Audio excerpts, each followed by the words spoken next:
যখন ঢাকায় ছিলাম তখন এইভাবে বেডরুমের একটা কর্নারে আমি আমার প্রোডাক্টগুলো সাজিয়ে তারপরে মানে ভিডিও করতাম অ্যান্ড সেইখান থেকে সেল আসতো।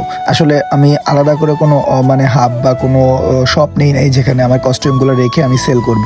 কিন্তু এখন যেহেতু আমি গ্রামে চলে আসছি, আর গ্রামে চলে আসার পরে একটা রুম সুন্দরভাবে গুছিয়ে দিয়েছি আমার গিন্নিকে, এবং সেখানে সে তার যত জিনিসপত্র আছে সাংসারিক সেই জিনিসগুলো সাজিয়ে রেখেছে, এবং সেগুলো রাখার পরে আর এতটুকু জায়গা বাকি নেই যেখানে আমি আমার প্রোডাক্টগুলো রাখবো। আসলে একটা বেডরুমের মধ্যে তো আসলে এসব প্রোডাক্ট রাখাও যায় না, তো তাই ভাবলাম আমাদের পিছনে ছোট্ট একটা রুম আছে যেটা 8x8 অথবা 8x10 একটা ছোট্ট রুম, এই রুমটাকে গোছানোর চেষ্টা করছি। কেননা এই একটা নির্দিষ্ট রুম না থাকলে যেখানে আমি নিজের ভাবে সময় কাটাবো, একান্তই নিজের কাজ নিয়ে ভাববো, অথবা আমি আর প্রোডাক্ট নিয়ে ভিডিও করবো, বা আমি ভয়েস ওভারই দিব, যেটাই বলেন না কেন, সেগুলোর জন্য নির্দিষ্ট করে আলাদা কিছু জায়গা লাগে। আর যেই জায়গাটা না হলে আপনি মানে ঠান্ডা মাথায় কাজ করতে পারবেন না, চিন্তা করতে পারবেন না।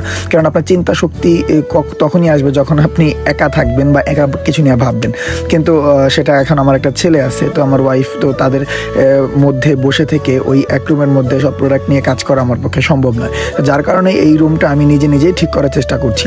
এর আগের রুমটা আমি নিজে একাই ঠিক করেছি, কেননা আসলে নিজের কাজ নিজে করার মধ্যে একটা যে আনন্দ অনুভূতি, সেটা আসলে মিস্ত্রি দিয়ে টাকা দিয়ে করানোর মধ্যে নাই। এটা হয়তো আমার কষ্ট হয়েছে, হয়তো আমার 2 দিনের জায়গায় 5 দিন লেগেছে, বাট নিজের কাজ নিজে কমপ্লিট করার মধ্যে যে একটা শান্তি, আর 5 জন দেখেও বলে যে এই কাজটা তুমি করেছো, অনেক সুন্দর হয়েছে, এই যে কথা বলে, তো সেটার থেকেও যে নিজের কাজে যে শান্তি, এটা আসলে অন্যরকম অনুভূতি। এই শখটা আমার মূলত বেশি সময় হয় না, এটা শুরু হয়েছে যখন থেকে দেখলাম কিছু একটা চেষ্টা করলে নিজে করতে পারি, তখন থেকে না ওই যে কাজটা নিজে করতে পারি সেটা নিজেই করার চেষ্টা করি। ওইটা আর কি ভিন্ন অন্য কোনো মানুষ এনে করানোর চেষ্টাও করি না আমি। তো